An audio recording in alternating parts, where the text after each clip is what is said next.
The moment you've all been waiting for.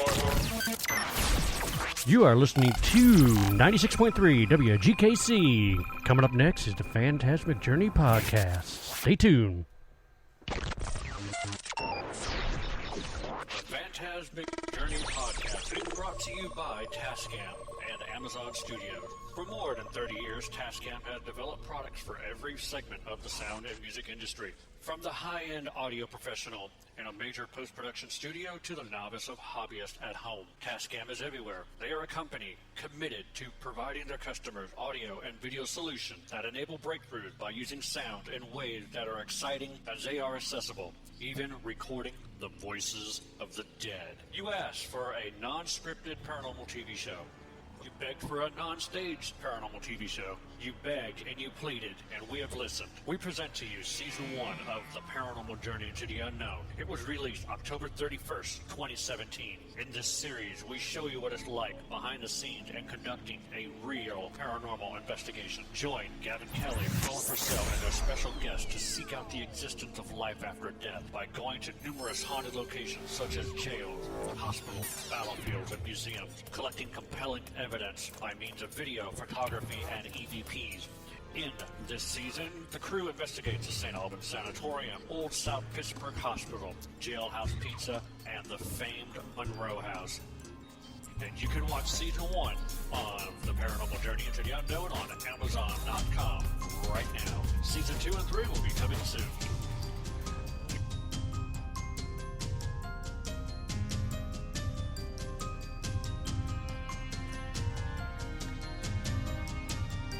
And good evening, and welcome to the Phantasmic Journey podcast. We are coming to you live from the PGH studios here in downtown Paducah, Kentucky.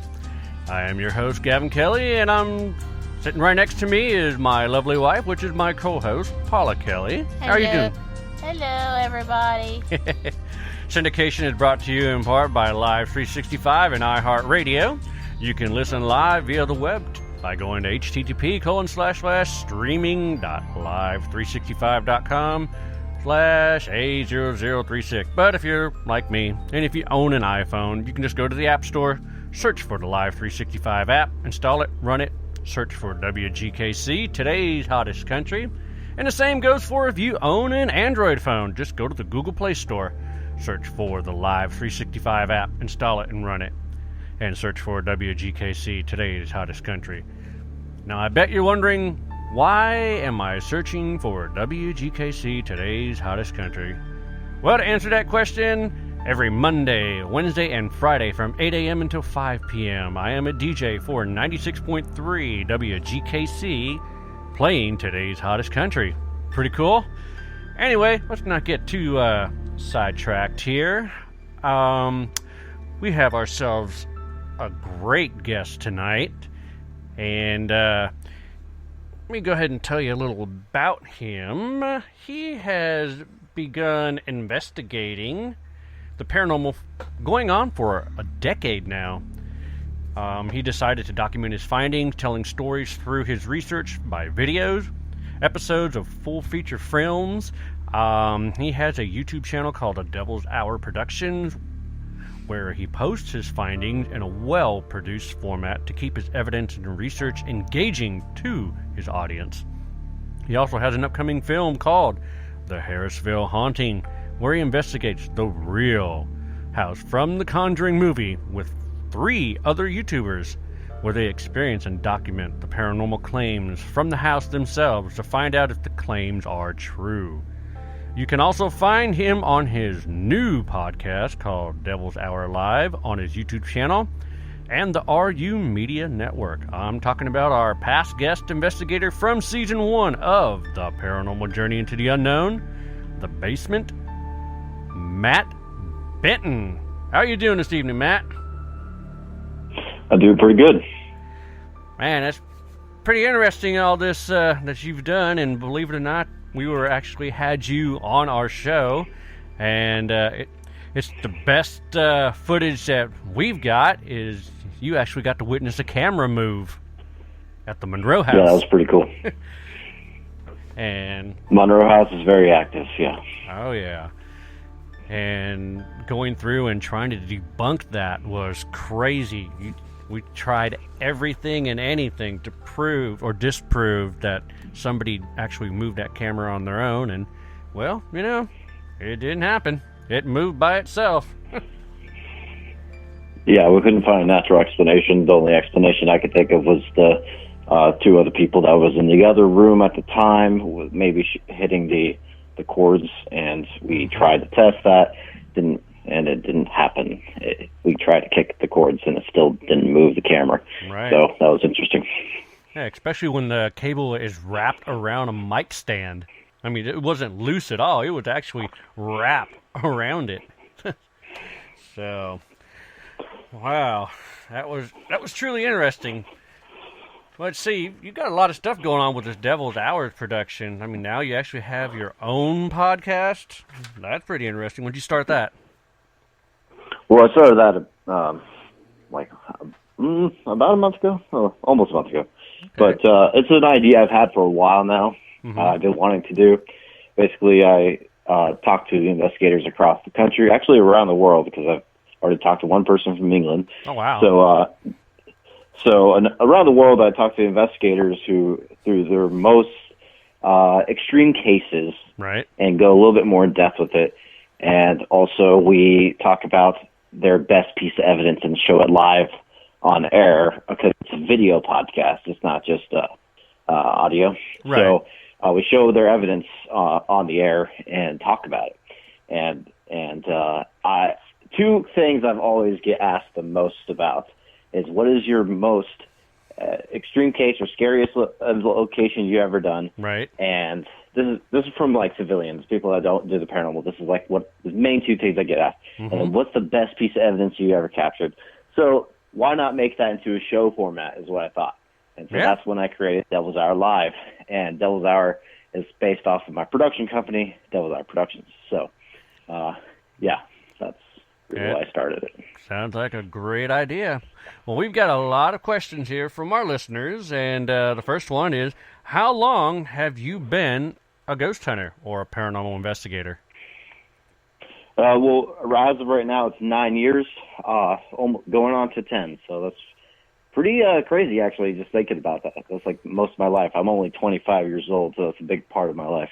Oh, man. How old am I going to be? I'm going to be 47. Dang, I'm going to be 47. We've only been doing this for 6.5 years. Since 2012. Okay, since 2012. Yeah, I got her over here. She's my memory. So, the main question is, what got you interested in the paranormal? Well, I've always been interested in the paranormal, mainly because of my experience as a child. Okay. And it's always grabbed my interest. I've used to see shadow people all the time when I was younger. Mm-hmm. I didn't know if it was my imagination or whatever when I was young, like just playing tricks on me and stuff. But I found it interesting, and I've had other experiences like whispers, like my name being called when I was trying to go to sleep. But I have insomnia, especially when I was younger, so I didn't really sleep that well at night. But so I had times where. Well, actually, if you think about it, that could also cause issues with the hallucinations and stuff like that. So, right. I was thinking of all natural explanations, but it wasn't until I actually went to the Old Wash Show Club in Virginia City, Nevada, when I actually decided to actually investigate the paranormal. And I had a huge experience there. For the first time, I tried to communicate to them, and I had a piece of brick thrown after I asked if they can move something or make some kind of noise. That was very awesome, and that's actually what got me hooked at that very moment, when I realized you can actually communicate to these things and get a response back. So I even got a tattoo that represents my origin story, like of a shadow person and also the Old Wash Show Club sign. So, yeah. Dang. Was it a Washoe Club, the same place where GAC had a brick thrown at them too, or was that someplace else? Actually, that's interesting because, they actually had a couple of years after me. They had an experience where they had something thrown at them too. Mm-hmm. I don't know if it was a piece of brick, but it was something else that was also thrown at them. I think it was a brick. And Yeah, that's cool. I actually at the Goldfield is where they had the big one. A big experience was a piece of brick getting thrown, which is at Goldfield Hotel, and also that was in a different part of, I believe, Nevada. Yeah. Okay. So, Gotcha. Yeah, those are some places that we want to go check out. We got to get out to Nevada. I want to go to the Goldfield Hotel and check out the Washoe Club, and then, of course, check out Tombstone. All those places out on the West Coast is where we want to go. That'd be freaking awesome. yeah. So, when you got involved with the paranormal, did you actually join a team first, or did you just go off on by your own? And what was your first case? Okay, well, that's actually an interesting question because I'm from California. I'm a Californian kid. Me too. And so I was born and raised there, and you don't see that in California, really. No. I've never met a paranormal investigator until 2 years later of actually doing it. Mm-hmm. And actually, no, that's not true. I had one other. So it was about a year into it. It was summer of 2011 is when I decided to do it, and I didn't know where to start. I started about on my own, and then I got my group of friends that weren't in it like I was. They're more in it for like the thrill seeking and stuff like that. But I was in it to figure out the answers. So I just had my friends come along with me. I created my very first team called the Paranormal Extreme Crew. Yeah, I was 16 years old when I thought of this. But, Okay. So I was young. But yeah, that was very cringy days. Very amateur investigator. My stuff is still on YouTube, but I don't recommend watching it. You would probably think of me differently. Well, at that time, very cringy. Did you actually watch any of the shows that were out? Yeah, at the time, my favorite was Ghost Hunters. At the time, and then I noticed certain things. I don't know if I should say this stuff on air. It's but fine. I noticed certain things that are fishy. Yeah. To me. And so I was like, oh, okay, like they just captured a quote-unquote full-body apparition on thermal that was the exact same temperature as a real person. I was like, that's pretty bold to me, in my opinion. Oh, yeah. And then there's a couple other things that happened that was very fishy to me, so that's when I started not believing in them, and that was kind of disappointing. And so, then I've never been really into Ghost Adventures, mainly because I actually like their editing style, like the dark style, but I think they're a bit too dramatic. Right. They're very over dramatic, in my opinion. Basically, my favorite show later, actually down the line, became Paranormal State. Was my favorite one. Oh, okay. Because they are very the way they researched their cases, and then I found my favorite documentarian in the paranormal field, which is Chad Kalick.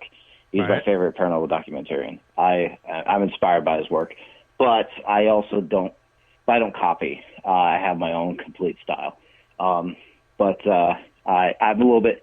I like things a little bit darker, and I don't like reenactments. I don't like any of that stuff. That's something that also Chad Kalick's like. He doesn't do reenactment stuff. He does straight from storytelling.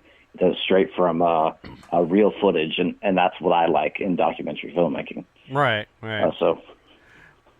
Jumping back to the FLIR, yes, I do agree with that. I have said numerous times that it is straight up total BS. A spirit is not going to have the same heat signature of a human. So whenever I'm watching different shows, and I've seen numerous ones where they freak out, they're like, oh my God, I see something, and it's got the same heat signature of a human.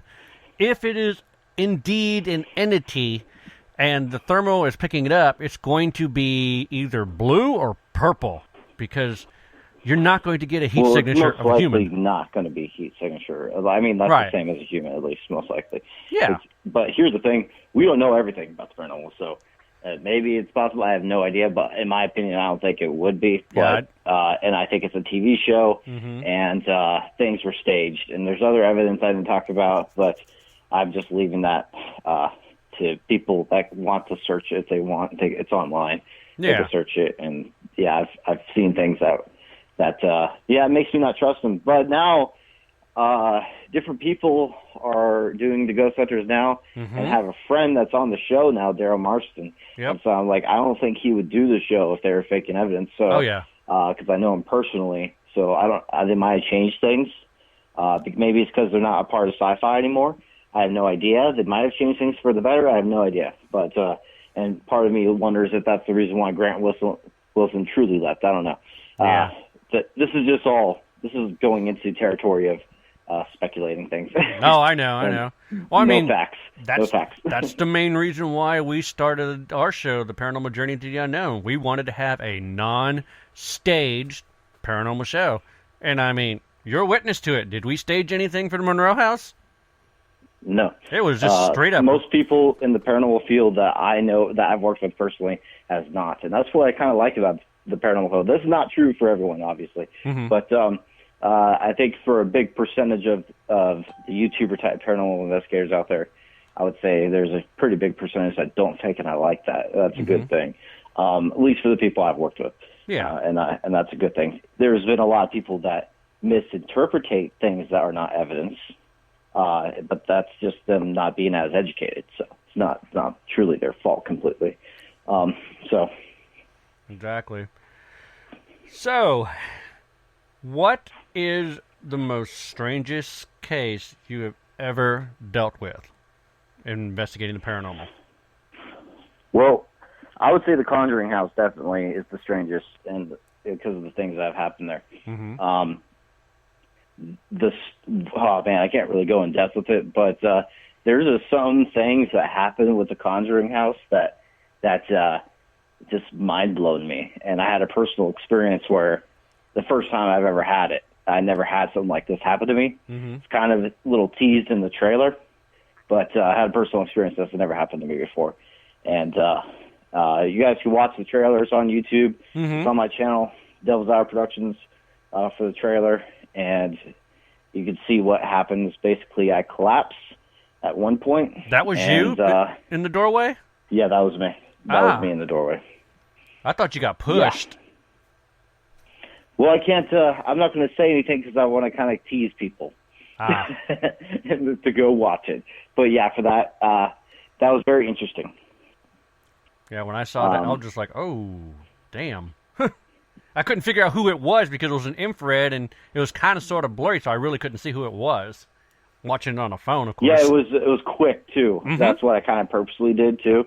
I want it to be quick because I don't want to give everything, little things away. It was like bam, bam, and actually kind of teases it in my editing of the trailer because it kept mentioning my name.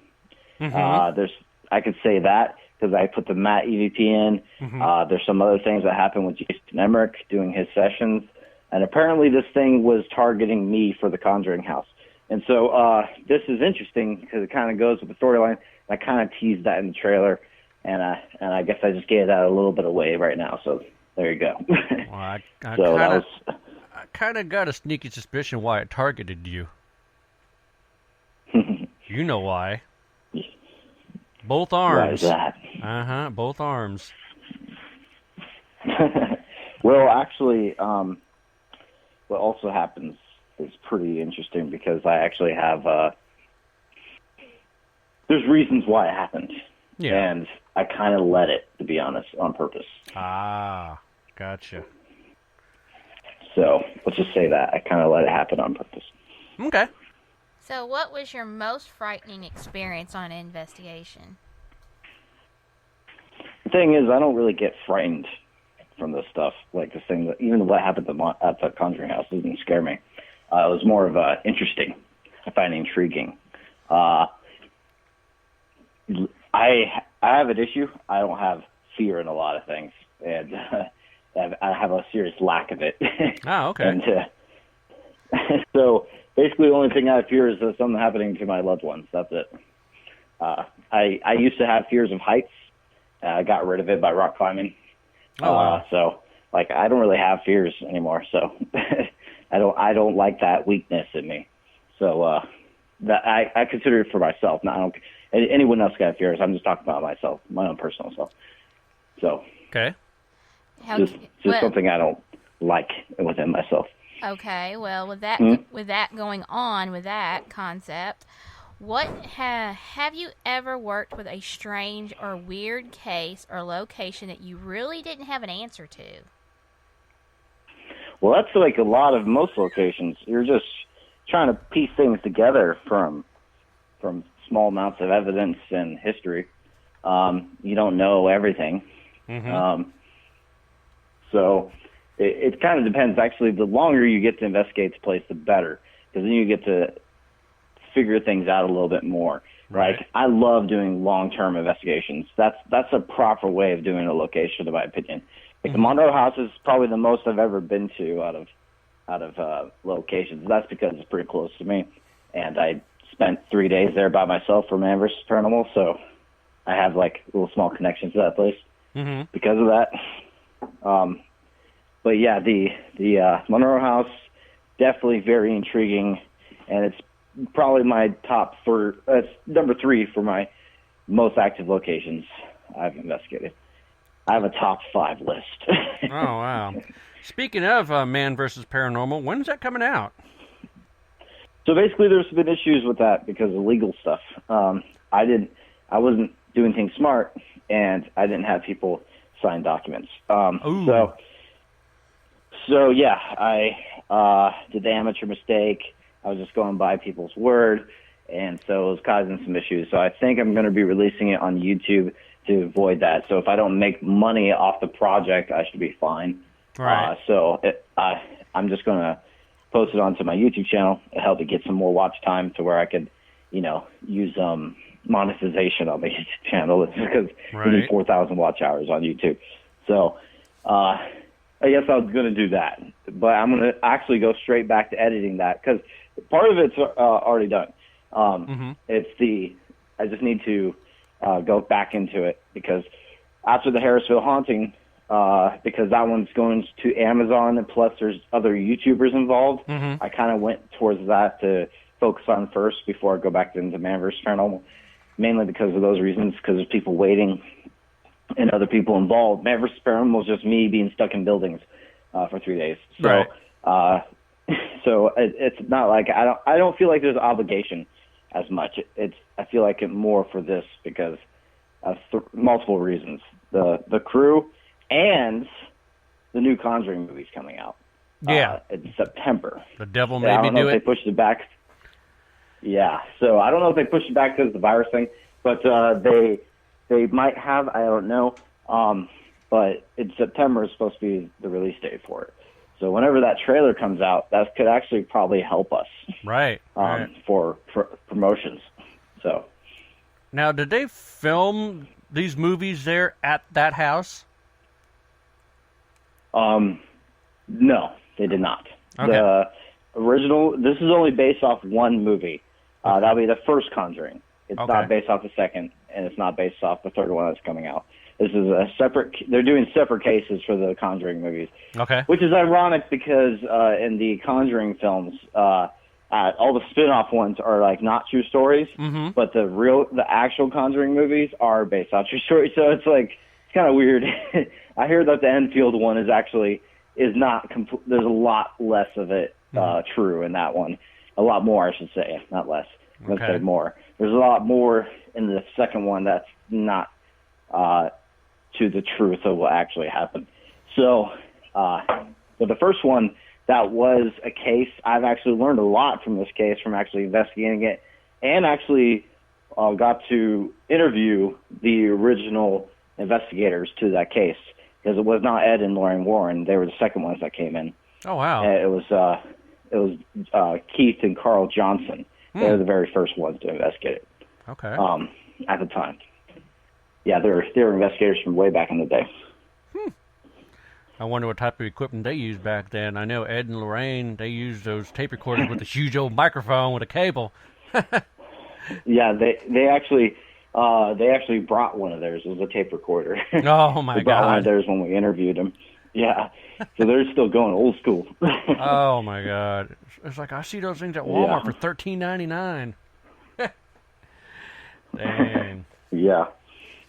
So, That would be a nightmare for me because as an editor, I couldn't imagine going into film room and clipping some film. Oh, I know. That sucks. I'm so glad I'm in the digital age. Oh, I know.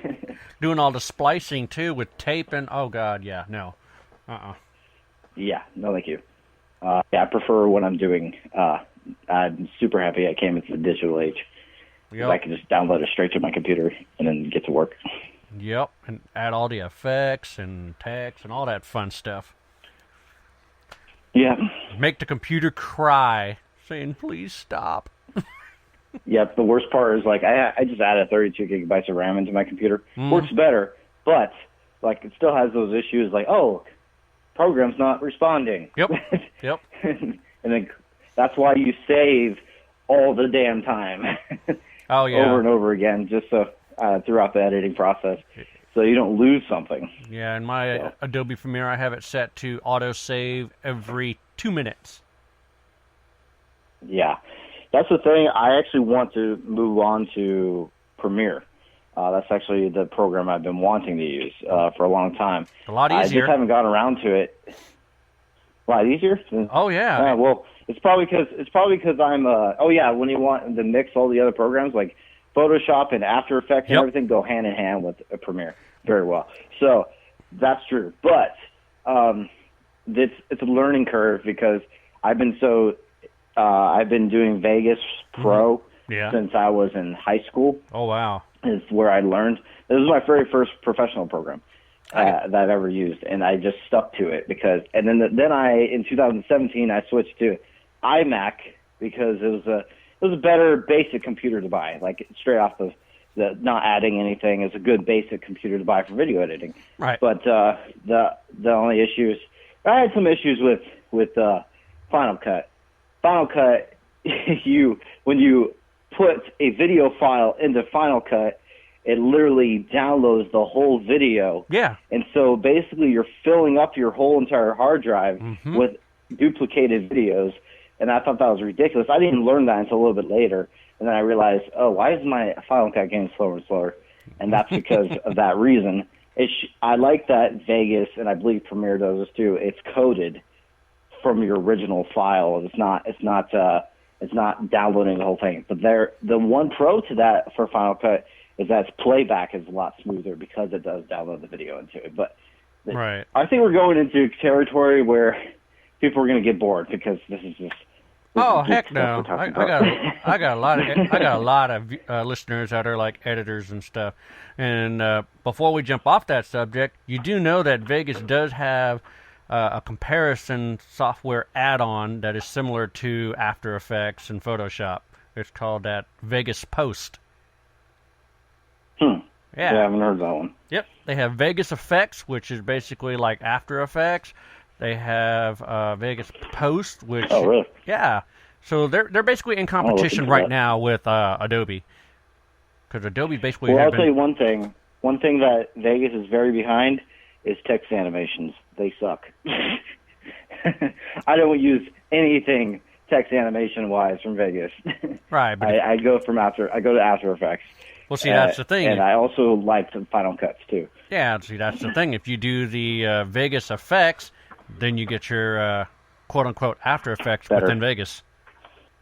Yeah, I'm actually going to look into that because that's really cool. I hope... Now I'm going to look into that right after this. I'm such a bad influence. Well, Paula's got a question, so I'm going to let her talk. Okay. Yeah, he talks too much. No, I don't. I think I was talking too much. Do you mentally prepare yourself before you go on an investigation? Yes, I mentally prepare by knowing my history and research is basically what I prepare for. Mentally, as in like getting ready for the investigation. I've been doing this for so long that it's kind of second nature now, so it's like normal for me. So you don't do a ritual, you don't do a sage yourself. The reason why I bring this up because we have investigated with a lot of people. I don't judge people on how they do things to prepare themselves. Everyone has their own little ritual, but I've seen some things that I have questioned. Dude had to dance around with a chicken and a candle. I'm like, what is he doing? It's like, don't worry, he's getting ready. I'm like, okie dokie. Yeah, it's experiencing like when you do investigations Deep with South other Paranormal. Yeah, you're right. That was him. That was him. Oh, God, that show's like a comedy to me. I can't take it seriously. Yeah. Keep going, sorry. Randy told me, he's like, just let him do his thing. I'm like, okay. Oh, my God, it was the most craziest thing ever. Okay. Let's see. What do you do to communicate with the spirits? Are you using devices, or are you just using yourself? I use both. I believe that the body, especially people that have doing it for a long time or sensitives, can go by your gut. If you go by your gut a lot in the paranormal, kind of like a cop, they go by their gut a lot. Right. But same with investigators. We kind of go with our gut about the situation, about the entity, about the case, and that's kind of what happened with the Conjuring House. I had a gut feeling about something, and it worked out in my favor. And so basically, and then Mackey Mansion was another good one. I had a gut feeling about something, and it worked out in my favor. But basically, yes, using your body is important, and using scientific equipment, and I like to use ways of validating the phenomena, because there's ways of doing that, but a lot of people in the paranormal field don't do that. Like when it comes to the RSV PR setup, which is something I talk about all the time. But if you want to validate audio manipulation from an EVP, you can do that.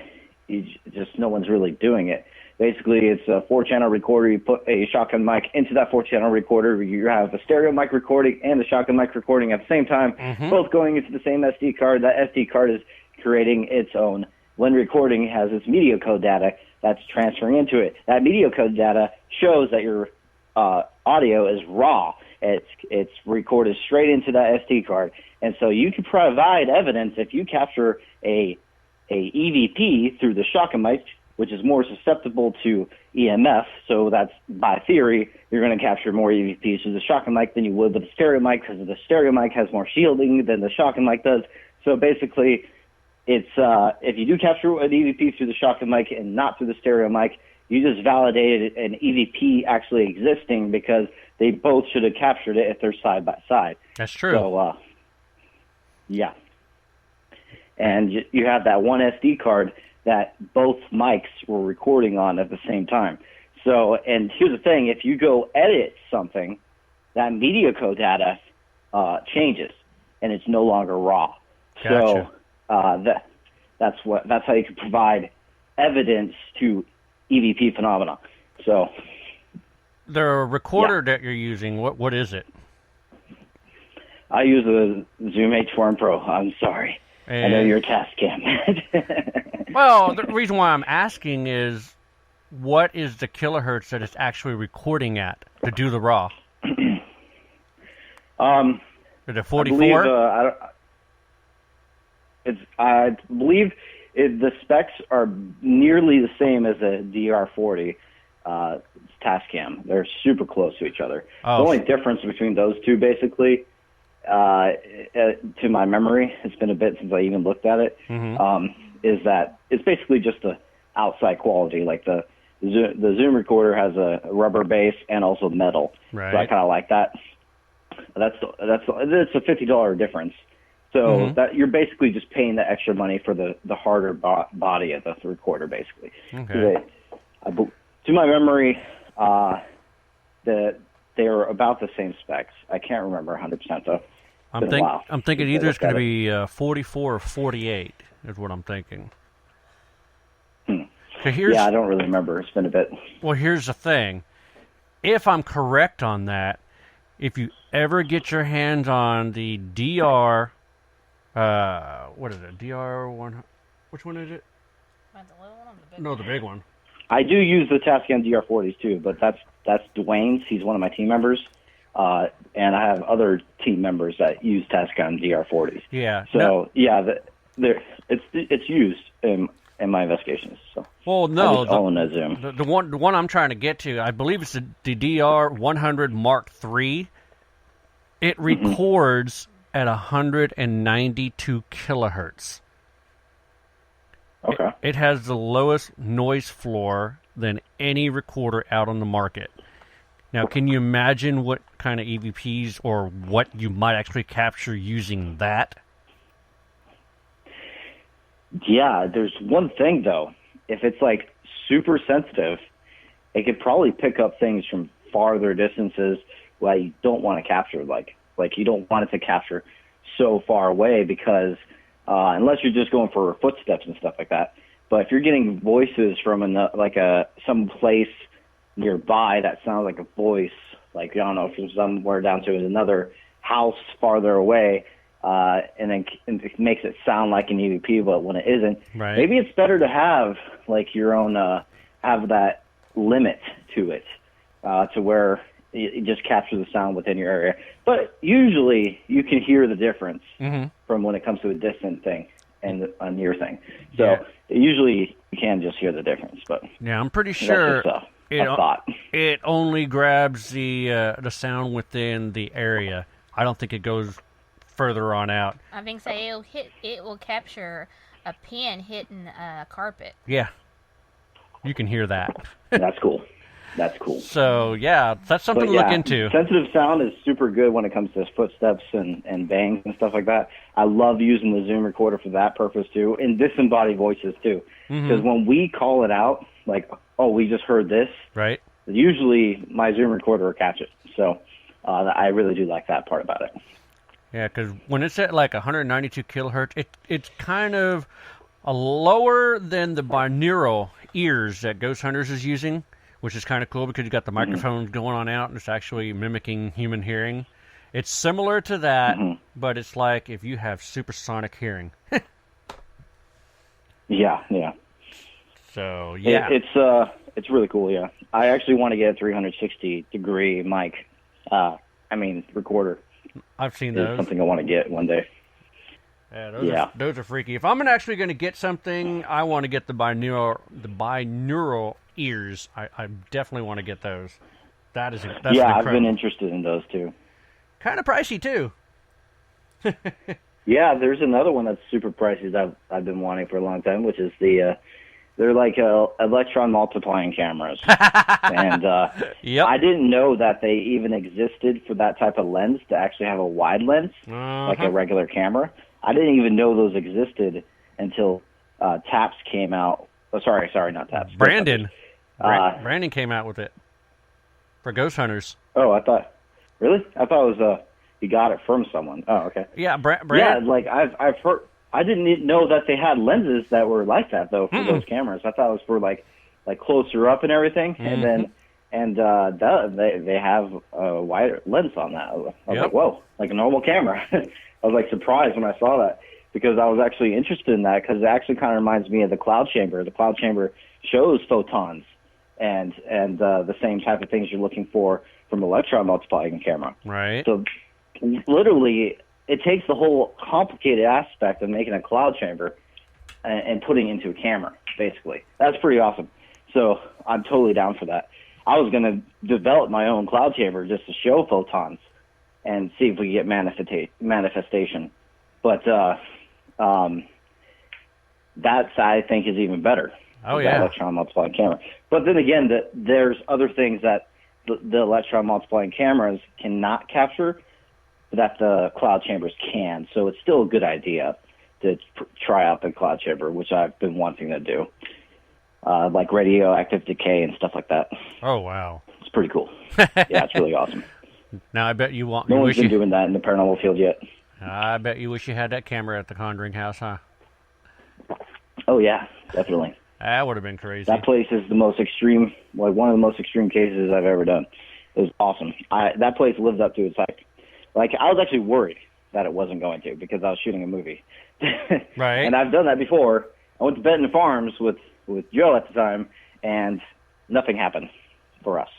It was very dead. And we were planning, and he wanted to shoot a documentary. I didn't want to I mean, I didn't, not that I didn't want to. I mean, it wasn't my idea for shooting a documentary there. Right. But it was his, and I was like, sure, I'll come film with you.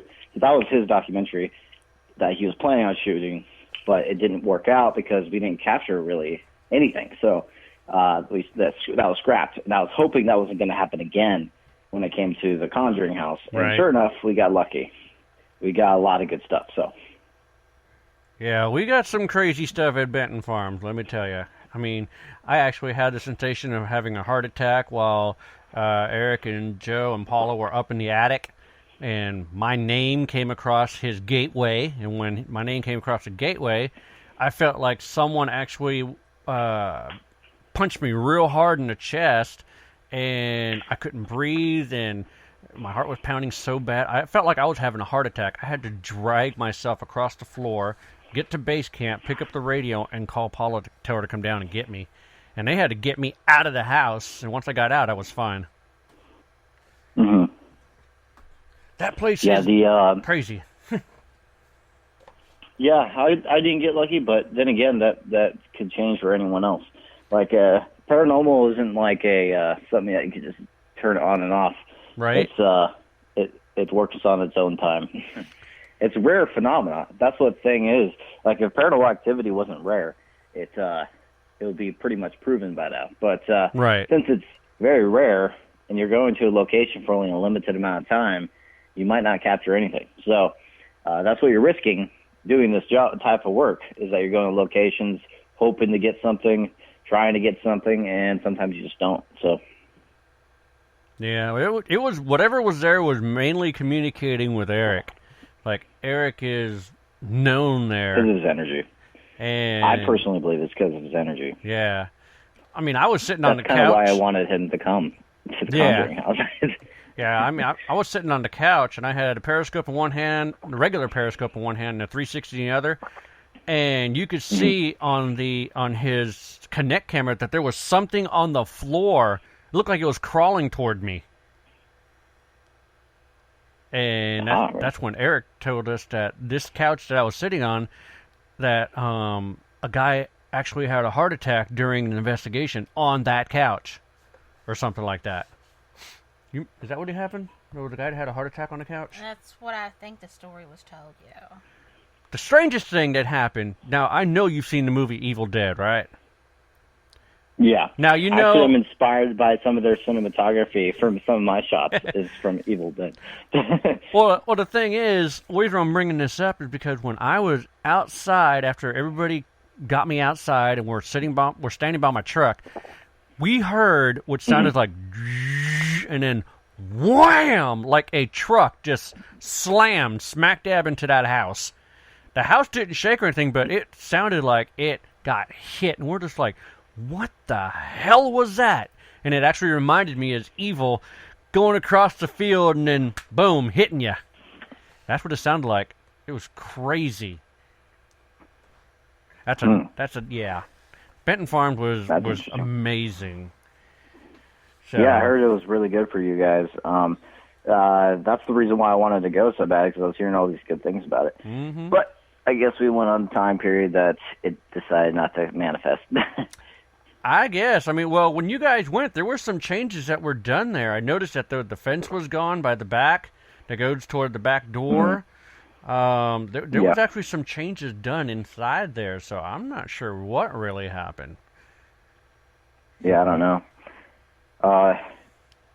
But yeah, this next one, though, I'm pretty excited about. What do you think of the trailer, out of curiosity? Oh, it was awesome. I liked it. Like I said, once again, I didn't even know who that was that fell down. I was like, oh, shit. Good. It gives people keep wondering things. We kind of know now, but you know what I mean. Well, I mean, I tell you what. That's the thing about that's the thing about trailers, about teasing. Yeah. Well, I mean, I know the stuff that you have seen and you have experienced, like, what was that school? The Higginsport School. You're sitting on the ground and the door opens up behind you because you ask it to. And you actually demonstrate that door is heavy. It's not supposed to move, and it just freely opens on up right behind you. Yeah, and I do a test for it, too. I even put a leaf in this hole that was right next to the door. See if the wind was blowing, the leaf would be blowing a lot too, and it wasn't when it shut. So that was really cool. Question there is, you guys go. You got a little sneak peek of Man versus Paranormal. well, the question is, did you see the door? Because I know you're not facing the door. So how did you know it actually opened? Oh, it was already open. You mean closed? How it closed is I was listening to it. So it closed. Okay, I got you. Yeah. That was what crazy. I was trying to do was disassociate myself with equipment at that time. Right. Like I wanted to see if I could be. Well, so I set a camera kind of far away, and just zoom it in a little bit, and I went over there to just feel it out, act like I'm not trying to catch it, and try and really connect. Sure enough, that's what happens, and I find that very intriguing. Sometimes the equipment maybe because that was like a human spirit type of haunting. Over there in my belief, so it was more of like I was trying to not scare whatever was there and or intimidate what I had in my hands and stuff like that. So I tested something different. Like I said, it's a lot of gut feelings in the paranormal when you're an investigator, and that was on my gut feeling to do that, and it worked. So, well, would you consider your gut feelings similar to being a sensitive or an empath? Yeah, I consider myself sensitive. Not a medium or anything, just sensitive. Okay. Well, here's a good question. Paula always asks this one. When you go on these investigations, do you ever feel like your equilibrium's off? It's funny that you mentioned that. Let's just say the Conjuring house is that's exactly what happened to me. Yeah, the equilibrium thing does happen. And it's at locations that are very active usually. It's usually the big ones, like ones that are extremely active. Usually that happens. Like that's happened to me at Revenant Acres also. That's a place that's no longer being investigated, but Revenant Acres makes you feel that way. That one could be associated with demonic. Monroe House, I think, happened to me one time. It wasn't during Man vs. Paranormal, though. It was during a group investigation. So actually, it wasn't just that. It was I got oppressed in that moment, too. Like, I felt angry for no reason. Ooh. So I left the building. Yeah, I left the building, and then I felt better. So that was weird. Only happened one time at the Monroe. It never happened again. And then actually, after that experience that happened to me, Eddie, the owner to the Monroe House, told me that a few other people had the exact same experience as I did, even Nick Groff. So I thought that was like, okay, that's interesting. Huh. It's interesting when your experiences correlate with others. I find that, especially if you didn't know about it. True. I find that very intriguing. Okay. How do you feel today about people being more open to the paranormal compared to like 20 or 25 years ago? Do you believe the shows have helped to be open more on the subject, or do you think it's made more harm on the subject? Well, kind of both, but I think it's helped in the way of people being more open to it. Back in the day, I'm pretty sure I wasn't in the back of the day, guys, so I'm young. I'm 25. So basically, but I believe, like just based on what I've heard, that a lot of people think you're crazy back in the day. Now people are a little bit more accepting about it than they ever have been. And people are more open about talking about their experiences, and I think that's a good thing. Because that leads to probably some so it leads to openness. It is leading to openness for people to accept it, but not completely. But it's making people more open, and that's the one good thing out of it. And also, the thing is, like when I started, people thought I was weird because I started in high school. I'm from California, and people don't do that really in California of what I was doing. So I was already known as the weird kid in high school because of that. So. Oh man. I was. Well, you know I'm from California too, right? Yeah. Yeah, raised. I'm just like talking to the viewers who are not in California or don't relate. It's like a different world in California. It's very active. Like it's a active lifestyle living in California. You're always doing things. It feels like. And the weird thing is all these years, now there is so much haunted out in California. Hell, I just found out Hearst Castle was haunted. Yeah. Actually, there's quite a few. Like, that's where I started investigating, was California and Nevada. I investigated Arizona someplace in Arizona one time. But California and Nevada, like, to this day, my all-time favorite place to investigate is Virginia City. Mm-hmm. There's no location I've ever been to that was as rich feeling energy-wise that I've ever been to in my life than Virginia City. There's something weird about Virginia City, and I am, like, literally hooked to Virginia City. It's also kind of part of my origin story in a way, too. So not just that, though. Like, the activity is insane. Mm-hmm. Mackey Mansion, still one of the most active locations I've ever investigated in my life. That literally had everything happen in one night almost. Ooh. The only thing that didn't happen was possession. Oh, jeez. It had shadow person. It had a partial apparition captured on camera. Lots of very interesting direct responses. And Dante got scratched. It was like so many things all in one night. Wow. And a voice recorder was thrown across the room. It was crazy. It was the most active investigation I've ever done. It's almost, I think it's still above when it comes to The Conjuring. The Conjuring is the second most active location I've investigated. But this is all based off of one night there. So I could have got a super lucky night, or I could have, and same with The Conjuring, I had 2 nights. I had 2 days there for The Conjuring house. Wow. This is a limited amount of time. If I went to go stay at each one, there could be a different story which one I think is most active. Right. If I went to go stay at each one for a longer period of time. But just based off of my limited amount of time at the 2 locations, Mackey Mansion's number 1, Conjuring House number 2, Monroe House number 3 for me, for the top 3 most active locations for me personally. Wow. I would love to go back to the Monroe House. Wouldn't you? Yeah, that place is weird. It's interesting. I've had a lot of experiences there, and a lot of other people have had experiences there. Old Watch Show Club was probably number 4 on my list. That was a pretty active one, too. Yeah. Yeah. When you were at the Monroe House, I'm going to throw this out there, and I've already been talking to a couple people that are in tune with the Monroe House, but have you ever found the hidden door? The hidden door. It's in the Ouija board room. With all the wood that's all piled up? No, it's up against the wall. You got the Ouija board room. You got the dresser with all the dolls and the Ouija board. It is like if you walk into the room, it is to the left. It is all the way toward the end of the wall. And the reason why I bring this up is because Joe was sitting in a chair, and we had thermal on, and there was a perfect triangle blue behind him. And I've asked Eddie that if there was ever a door there, and he goes, I don't think there was, but he was supposed to look into the blueprints to see if there was a door, because that shows that there's a freaking door. And then we started seeing figures coming through it. It looked like a woman and a child and all that stuff. And we're all watching this on thermal as he is sitting there.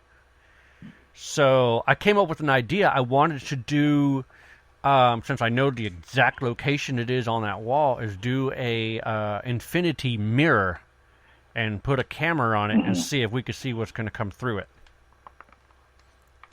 Okay. Michael Diddy was all for this, but due to this pandemic stuff, we kind of put all of our plans on hold. But yeah, we want to find out. The Monroe House. Yeah, the Monroe House is one of those places. I love that place. I was one of the very few people that got access to the crawl space, and what I find in there is so amazing. It's like straight out of a movie.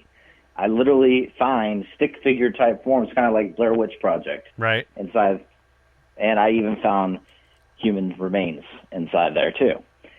So it's crazy. It's absolutely insane of what I found inside that crawl space.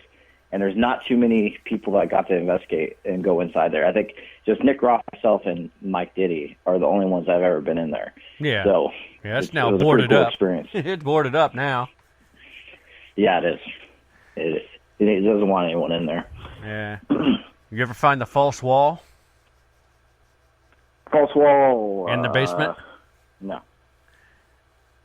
Yeah. No. Yeah, there's a false wall down there. There's so much stuff I found out about that place. That's the reason why we want to go back. We've got a lot of experiment and a lot of filming that we want to do.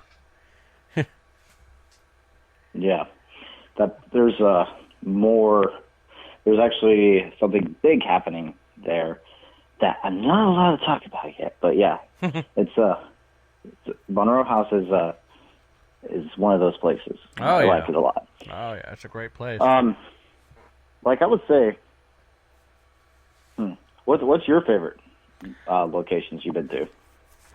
Oh, man, good. Now I'm Lord. asking the interviewer. The interviewee is asking the interviewer questions. Oh, man. I mean, we've been to so many. I mean, the scariest one, I would say, is the one where I totally got my ass kicked, was the Industrial Slaughterhouse in Fancy Farm, Kentucky. I got my face clawed. Let's see. It had deep well sockets get picked up and thrown at us. Yeah, 5-inch deep weld sockets thrown at us. One of our investigators got hit in the back with a 6-inch piston. Holy crap, I want to be here. Oh, man, it was totally crazy. Well, see, we brought a team in. The first time we went, we investigated ourselves, and we filmed there. And I was in the mask room, and I fell asleep at the table. Well, when I woke up, I couldn't walk. My equilibrium was gone. Paula had to, literally pick me up and carry me out. Come to find out, there's a portal that was right there. And the way we figured this out is we took our devices and put them on there, and we kind of made like a cross. And you could see them light up, go out, go to the next device, light up, go out, go to the next one, light up, go out. And it did a circle all the way around. Wow. And there was nothing there. There's no generator, no electricity, nothing was under that part of the table. It's just concrete. There's nothing there. What state is this in? Kentucky, here. Yeah, it's about 45 minutes from where we live. Ooh. So, That means it's kind of close to me. yeah. Well, the deal Now, I want to go to this one. Is it available for investigators, or is it like limited access? What's up with that one? Well, right now it's undetermined because the guy that owns it is real bad sick. We Yeah. don't even know if they're... Because it's actually I a wonder haunted why. house. well, I haven't quite got into that yet. Well, it's a haunted house attraction, and he's been going through a lot. We don't even know if it's going to be open back up this year for a haunted attraction right now. So, Put it this I'm way. very intrigued because that's cool. You're going to get really intrigued when I tell you this. Some of the actors that go there for the haunted house, one got rushed up on by an invisible force. One person was sitting. Now this is feels like it's something out of a TV, but she was sitting on the couch, and she saw something come over the TV to her. She was hospitalized in a mental institution. she won't even go down the same road. She makes her... Yeah. Because she was 17 years old when it happened. She's like 19 or 20 now. She was 17 years old when it happened. And when she got out, she made her parents take her the long way home because they lived right down the road from it. And she would not let them drive in front of it because the police petrified her. And it was just one of those experiences that it came over, and it lunged at her like it tried to run through her. You know how spirits, you feel that real coldness to where you felt like something walked through you? That's what happened to her, and it messed her up to the point they ended up having to call her parents. She went through a full-fledged panic attack. She saw what it was. And she just kind of lost it. They had to put her in a mental institution for about 9 months. And it was pretty bad, and then... And what about the girl that was in the clown cage that got bit? Yeah. Actual teeth marks on her arm, and there was nobody there but her. Oh my gosh, it sounds like a place I would love to go to. Well, the reason this if he's gone, I want to buy this place. The reason this all kind of happened is because there were two girls from Talon Falls practicing witchcraft, we believe. They came there and conjured something. We don't know what the hell it was, But when we went I back already the agree second with that time, statement. huh? I already agree with that because of the type of activity that's happening. Oh yeah, and the type of location it is. It sounds like something conjured. well we went. Well, oh crap! You just unplugged yourself. Hold on a minute. He's got to plug his mic back in. Oh he got my god! He got too excited. I got too happy. We went back the second time, and while we were walking through there, we had a nail thrown at me, and we took one of our investigators into the. Now this is like crazy Final Destination. We went into the mechanics room, and I'm leaning against the wall where all the power tools are. And that's when we got a deep weld socket thrown at us, and I'm just like, I'm standing next to all these death machines. I'm getting the hell out of here. But later that day, we found two. Now, I swear I was in an episode of Supernatural, but we found 2 hex bags. We found a foot locker that had a period dress in it. Was it? Yeah, that's a period dress. There was a period dress in it. And we found a vase that had strange writing on it. Well, let's get back to the Foot Locker. The Foot Locker, you would get massive readings on. Yeah, we were getting high EMS spikes with the trimeter. We weren't using a K2. We were using the trimeter. And this is like a Foot Locker from the 1930s. So we had This sounds like a place for Man vs. Paranormal 2. Well, she was actually going to I want to be stuck in there for 3 days. Well, she was going to go ahead and try to pitch it to Dakota for Destination Fear, because that place will definitely fear the shit out of you. I could just see Chelsea running from it. Yeah, ever since he got a show, though, he doesn't really talk to people that much anymore, because I think it's because of his PR guy. Yeah. Because I text him. I called him and texted him, but he's not responding all of a sudden. I think it has to do with his PR guy. That's what Billy told me too. Mm-hmm. So I was like, oh, okay. So he's not able to do shows or anything without that guy's permission. Yeah. Well, because I was trying to get him on Devil's Hour Live, because the last time I spoke to him was in 2017. I spoke to Dakota, and he was just telling about some of his work and stuff like that, and we were just talking. But and we were talking about his documentary film, and actually I knew it, and it was basically his documentary film that he filmed back in 2016, I think. Or no, sorry. Yeah, 2016. He filmed it back in 2016. Is basically this new show, Destination Fear. Yeah. So that was like the Trail to Terror is the name of that documentary film that he did. Yeah. It wasn't released anywhere. It was just released in like theaters for like a limited amount of time. When I said it wasn't released anywhere, I meant like digital or somewhere online you could go watch it. It wasn't released in that way. It was going to film festivals and stuff like that. That's all I really know about it, so I haven't seen that one. But basically, what they did to that one is what they did with Destination Fear. Yeah. And yeah, it was a cool concept. I love the fear aspect because they're not legitimate investigators. So I kind of like that because it gives another avenue of seeing what activity can do. Right. Because their activity is insane levels, and I have a theory based off this. People that have lack of fear of certain locations have less activity. But this is not always the case. But then I realize with people that just start out, people that are have a lot of fear in something, they get crazy amount of activity. And I thought that was very interesting. Just based off the people I've worked with and stuff like that had those type of fears.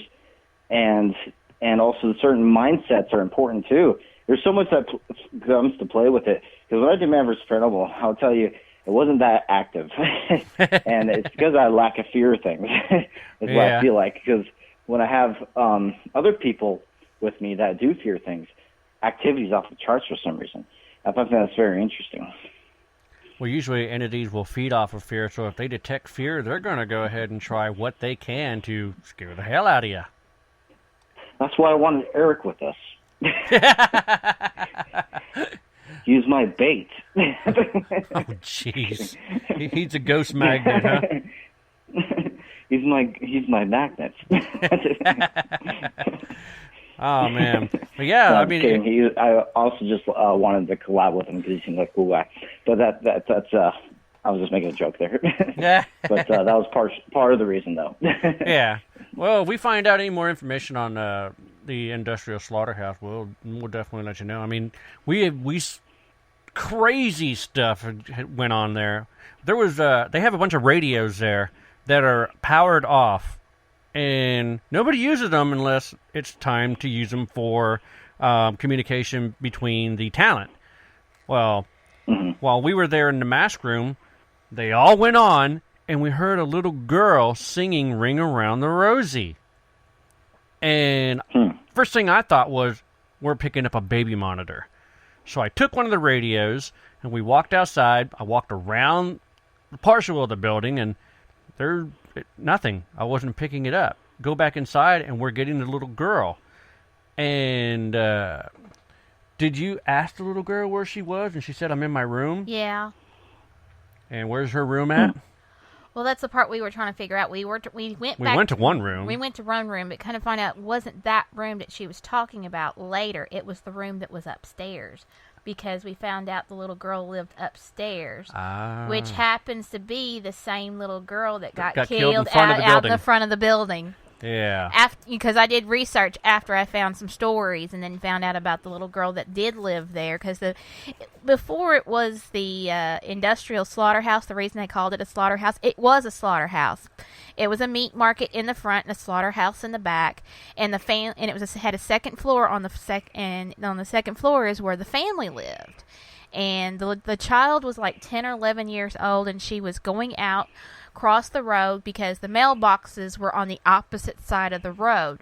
So she went across the road to pick up the mail, and when she came back, she got hit and got killed right there in front of the place. Yep. And they say that that's the little girl that they see throughout the building. And here. And we heard her. Interesting. Oh, yeah. We had plenty of witnesses to this place. This place is definitely my number one. I love when there's witnesses. I mean, because witnesses is important. Like I like when I first started, I was like kind of like in a place to where I was like, is it just my head type thing? Right. When I first started, like me, like imagining things, or it's kind of like, especially the shadow people, like, because most of the time I saw them in the corner of my eyes. Right. So that was my main thing I thought about. I'm a very logical person, so it's the first things I think of is something natural before I think of paranormal. So it wasn't until I got to witness things with other people when I started. I was like, okay, yeah, I'm not the only one that saw this. And that's when it gets more interesting because, like, for example, when I first started, I was with my friend Steven, and we both saw a shadow person at the exact same time.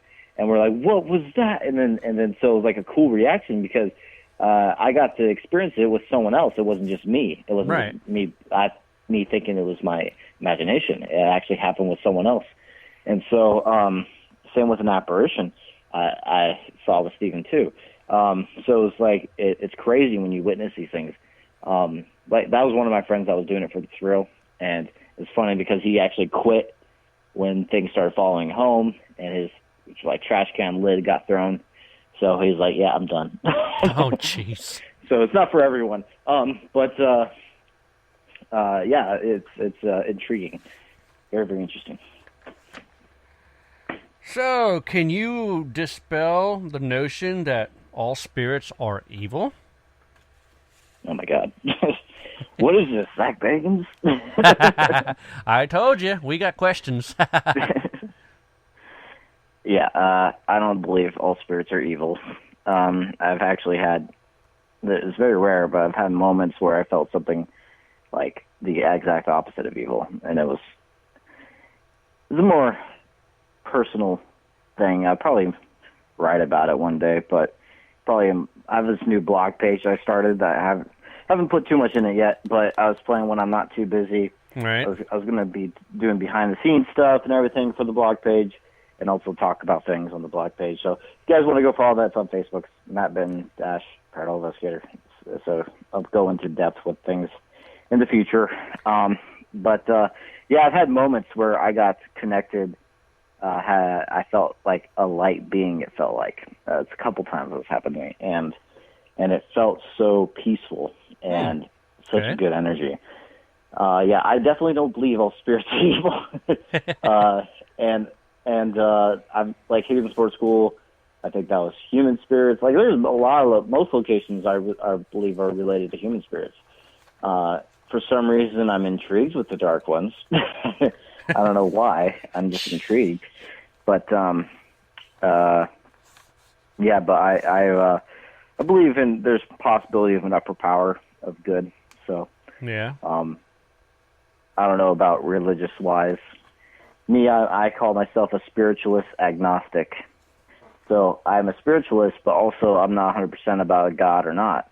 So I don't have proof on either side, to be honest. I just believe in dark entities and light entities and human entities.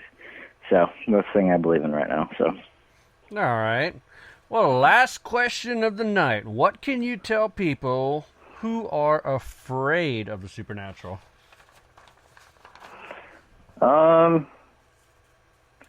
Well, it's kind of hard to say because people that are afraid, like, at least what's the reason? Is it because you're afraid of the unknown? That seems to be the case for most people. People are afraid of the unknown. Not understanding something is what people are mostly afraid of. And most of the times, like, the stuff you experience it's not negative. Like, not always, I'm not saying always, but like, you know, if you see an apparition or you see something move something, do you think that's negative? Like, that could just be, just don't be scared of it. Like, there's no reason to. Like, most of the time, attacks are rare. Bad things happening is rare. Like, I haven't seen it happen too many times when it comes to attacks, but most of the time, it's nothing to be afraid of. Well, I've got a part B to that question. Uh-oh. And this, well, since I'm off and we have this wonderful COVID-19 crap going on all over the United States, I'm in the process of doing the trainings for my job at home. And today was the brain psychology training I did today because I work with children. And we were talking about the developing skills. And I have a part B to that question for you because of just what I did for a training today.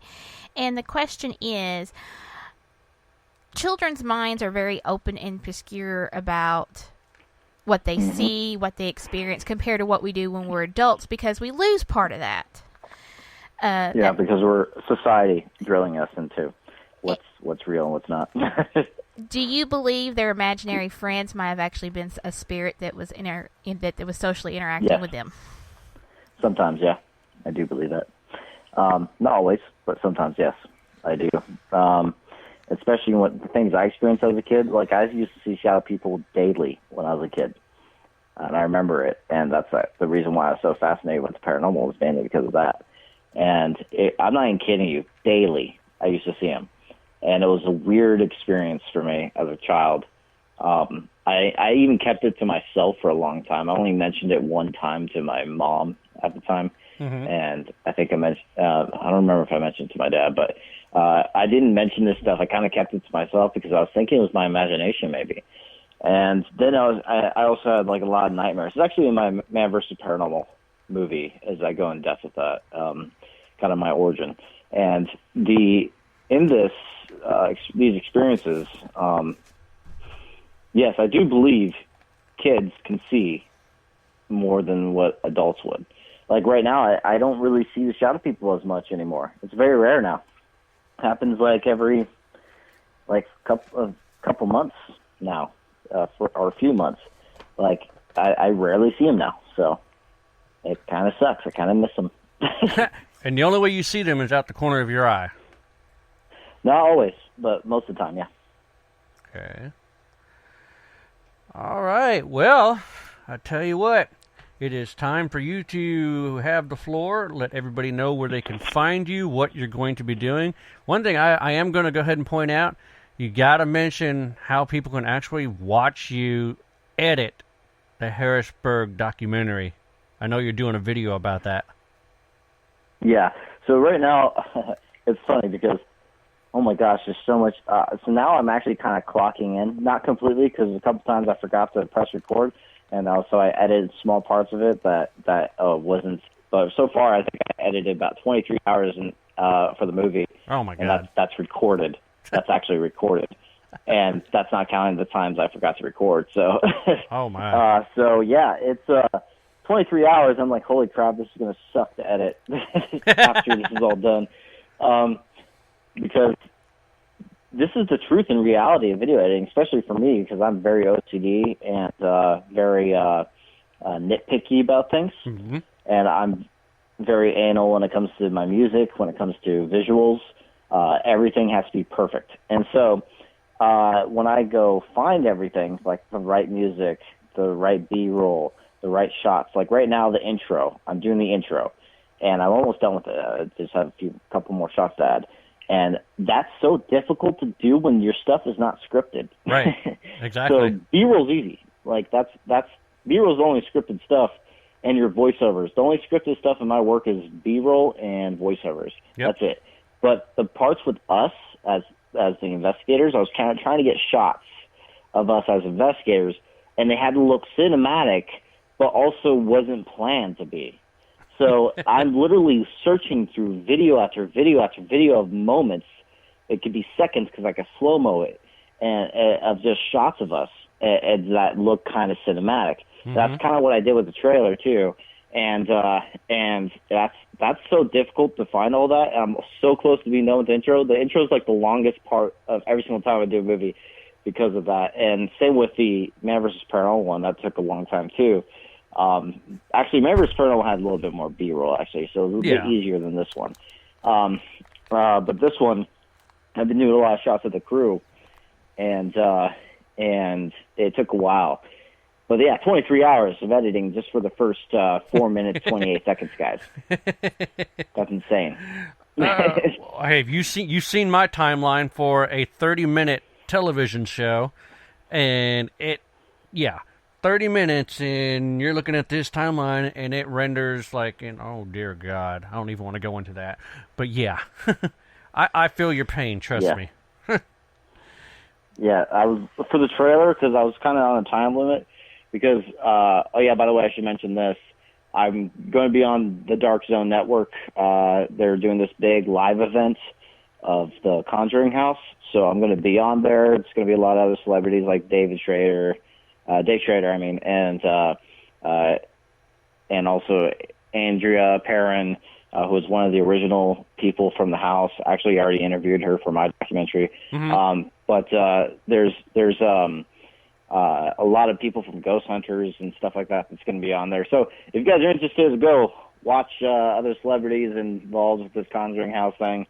And also I'll be on at May 10th at 8 p.m. 8 p.m.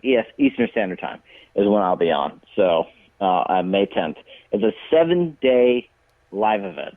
This has never been done in the paranormal field, I don't think. To where they actually have an interaction with people and everything throughout the whole thing. They've had people just put a DVR camera up for a long period of time, but they haven't had a full-on event like this before. So this is kind of like a big deal. It's something new, something that hasn't been done before. So the Dark Zone Network invited me on. Some producers got in contact with me, and they know about what I captured. Mm-hmm. And so I was like, oh, crap, now I need to make a trailer to promote my movie. I was planning on doing the trailer after I was done editing the movie. Was my original goal. But now it kind of backfired. I was like, okay, now I need to make a trailer. And I did it in 2 days. So the first day I only had an hour of sleep. And so I was like, okay, I'm too exhausted to do this right now. So I went to sleep, and I woke up, started at 7 o'clock in the morning. I'm not even kidding you. I started at 7 o'clock and ended at 7. Oh, my. In the editing. And just to get that trailer that's now out right now, to get that done. And all that music is custom. It was custom put together. So wow. It was basically me splicing music to make it right, and shots and audio. I got a scare at one thing because I had this whole Ed Warren interview I was going to use for the movie and the trailer, and the original uploader deleted the video. And I was like, oh my God, I was so upset. And I was looking all over YouTube to see if someone else uploaded it. And I got so lucky, and I found it on someone else's channel. that uploaded literally a month ago. Oh, wow. And I was like, so I got so lucky, and I literally downloaded it right away so that doesn't happen to me again. So, like, I'm learning from that lesson. If I ever find something that I want to use, I want to download it right away because that gave me a scare because I was going to use that. And so now that's actually in the trailer, too, of Ed Warren talking about the house. And it was a good moment. It was actually something that stuck in my head when I listened to the whole thing. It's about an hour long of Ed Warren and also Andrea. Sorry, not Andrea. It was actually Carolyn Perrin. It was their interviews. And so, yeah, there's a lot of stuff from there that I wanted. And that one quote from Ed Warren about the house, I knew I was going to use that quote. And so I got so lucky to find it. So anyway, yeah, it took me 12 hours to edit straight. 12 hours straight of editing, plus the 3 hours I was editing the day before, but I was just too tired, so I went to bed. And probably part of the reason why I was having difficulties doing the trailer because I was so tired then. But after a full night of sleep, I started to get the flow of things, to figuring out what I want for the trailer. And the thing about when it comes to video editing, if you're doing it for a movie or something like that, you have to have rights to all your music. Oh, yeah. And so basically, I spent over $300 in music. Oh, Lord. Professional music, because I have a standard to my music. It has to be good and not corny. Right. And there's so much corny music out there, like Halloween sound effect type music. And it's so bad. So I put down the money and paid for $300 of very good music and sound effects. Oh, wow. Yeah. I usually try to make my own using the keyboards and the sound banks and stuff because you can do some crazy stuff with that. Yeah, that's a lot of more to buy equipment. So I could either do $300 in sound packs and music, or I could do $700, $800 in music equipment. Yeah, but then you never have to worry about it again, ever. Yeah. But I think the music I got is going to last me for a while because I think I have about 20 gigabytes of music now. Oh, my which God. Which is a lot for when people that don't know music, that's a lot of gigabytes for audio. Oh, yeah, that's a lot. Yeah, so I have a lot I can use. Well, all right, continue on letting people know where they can find you. And so basically, Devil's Hour Productions, this is my most important one. I have almost 3,000 subscribers on there, so please subscribe there. One day I want to do the paranormal as a job, and the way to do that is just to get more followers, I guess. So that's the game I'm playing right now. I'm playing the YouTube game. One day, hopefully, I could have the paranormal as my actual job, and if the whole TV show thing doesn't happen. So being a YouTuber is my plan B. So if anyone, and the one thing I love about being a YouTuber, there's no producers telling me what to do. When I worked for Discovery Channel, it's a big system, and there's a lot of people involved, a lot of executive producers and producers involved with the production. Yep. And what I love about being my own production company is I get to make all the decisions, and it's always in my vision. So that's what you're going to get with this movie. That's what you're going to get with my YouTube content. So Devil's Hour Productions, please go subscribe. And then there's also my Facebook page, Paranormal Research Unit. That's my team name. And then Devil's Hour Production Facebook page. That's where I'm promoting the documentary. All the updates you'll see on the Devil's Hour Productions Facebook page. So go like that. My blog page also is just Matt Benton - Paranormal Investigator for my blog page. And I have Instagram. It's real.mattbenton. Real Matt. Okay, periods between all of it. But it's real.matt.benton. Jeez. I don't know why that was complicated. But my Twitter is not really followed, so I guess you could say this one sounds so stupid. But real was taken, guys. It sounds stupid, I know. It's the Matt Benton. It's stupid, I know. But Matt Benton was taken, and real Matt Benton was taken. So I was like, damn it, they didn't give me that much options. So, yeah, there you go. Well, all right, man. I tell you what, we've had a great time. It's been a pleasure having you on the show. Definitely going to be looking out for some of your videos with the Harrisburg documentary. Can't wait for that. And once it comes on out, we'll definitely have you back on the show so we can go ahead and talk more about what you guys actually experience and what you can talk about. Will do. Yeah, when it's out, I'm probably going to go around promoting again. So when it's actually out, so of course, yeah, I'm down for anything. So, all right, man. Well, you have yourself a good evening, and we'll talk again soon. Okay, we'll do. Also, I forgot to say where it's going to be at. It's going to be on Amazon, by the way, the movie. So I forgot to say that. So, all right. Okay. All right, then. Okay, bye. Have you a good night. And there you have it. We were talking to Matt Benton. You need to check out that documentary when it comes out. It is the Harrisburg Hauntings, man. It's basically about the Conjuring House. So check it out. I hope you all enjoyed the show tonight. Join us next week, May 13th, as we talk to the ingenious, incredible